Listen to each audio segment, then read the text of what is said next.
Quelles sont les banques qui ont gardé l'argent volé des dirigeants africains? Tel sera le sujet de notre vidéo. Suivez cette vidéo jusqu'à la fin pour comprendre pourquoi l'Afrique est en retard par rapport aux autres continents. Les présidents africains sont réputés pour leur corruption endémique et leur désir de s'éterniser au pouvoir.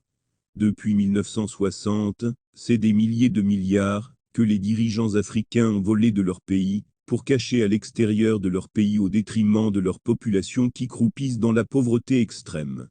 Dans ce pillage, nous constatons qu'ils sont aidés par certaines banques mafieuses en Occident. Quelles sont alors ces banques qui aident les présidents africains à sortir des milliards de leur pays? Numéro 1. UBS Bank. UBS Bank est une société financière suisse dont les sièges sont à Bâle et à Zurich. D'abord, il faut rappeler que les banques suisses ont été les plus grandes bénéficiaires des milliards volés des dirigeants africains depuis 1960. Des centaines de milliards de francs CFA de tous les présidents et gouvernements africains sont restés dans les banques suisses.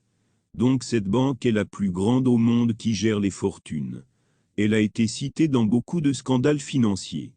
En 2021, elle a été condamnée à 1,8 milliard de dollars pour blanchiment aggravé, de fraude fiscale et de démarche illégale des clients.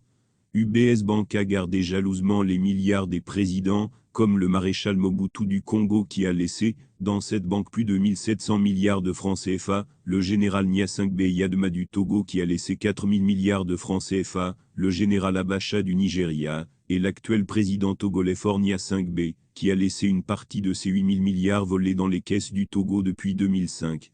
Numéro 2. Le Crédit Suisse. Le Crédit Suisse est la deuxième plus grande banque de la Suisse. C'est la championne des banques au monde en termes de scandales financiers.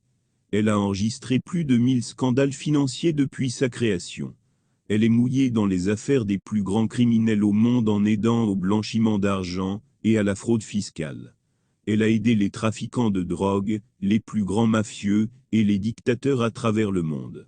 Elle a aidé les présidents, comme le colonel Kadhafi de la Libye qui a laissé des centaines de millions d'euros, de même pour l'ancien président tunisien Ben Ali, et aussi l'ancien président égyptien Moubarak Hosni. La banque finira par faire faillite, à cause de la perte de confiance des investisseurs liés aux nombreux scandales récents qui se sont multipliés. Elle a été rachetée en 2023 par UBS Bank. Numéro 3. BNP Paribas. BNP Paribas est une banque commerciale française. Cette banque a permis à beaucoup de présidents africains de sortir aisément des milliards dans les caisses de leur pays à travers certaines sociétés écrans et des comptes fictifs. En 2010, BNP Paribas a été mise en examen pour blanchiment d'argent et fraude fiscale dans l'affaire des biens mal acquis des présidents africains. Elle a aidé l'ancien président gabonais Omar Bongo à sortir secrètement près de 35 milliards de francs CFA pour acheter 12 appartements à Paris et à Nice. De même que le président Ali Bongo, qui a acheté un hôtel particulier de 65 milliards de francs CFA à Paris. De même que le président congolais Sassou Nguesso et le vice-président de la Guinée équatoriale Théodorine Obiang. Numéro 4. Rig Bank. Rig Bank est une banque américaine située à Washington. Elle possède des bureaux partout dans le monde. Si les Américains sont les champions en matière de dénonciation de la corruption des pays hostiles, ils ferment les yeux sur la corruption des dictateurs favorables à leur politique. C'est ainsi que les banques américaines ont participé au blanchiment d'argent des dictateurs à travers le monde. Rig Bank a donc aidé le président équato-guinéen Teodoro Obiang à blanchir des milliards et des milliards de francs CFA. La banque a été finalement sanctionnée en 2004 pour plusieurs scandales financiers. Numéro 5. Citibank.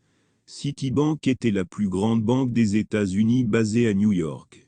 Elle est devenue Citigroup. C'est l'une des banques mafieuses des États-Unis qui participe activement au blanchiment de capitaux des trafiquants de drogue, des dictateurs et des organisations criminelles. Citibank a aidé l'ancien président Omar Bongo à blanchir plus de 85 milliards de francs CFA depuis 1985. Entre 2007 et 2012, plus de 18 000 alertes ont été lancées envers cette banque sur des transferts d'argent suspects. Citibank a rapidement payé des dizaines de millions d'euros pour étouffer l'affaire. Numéro 6. HSBC Bank. HSBC est une banque mafieuse anglaise. Elle s'est révélée être une banque très corrompue.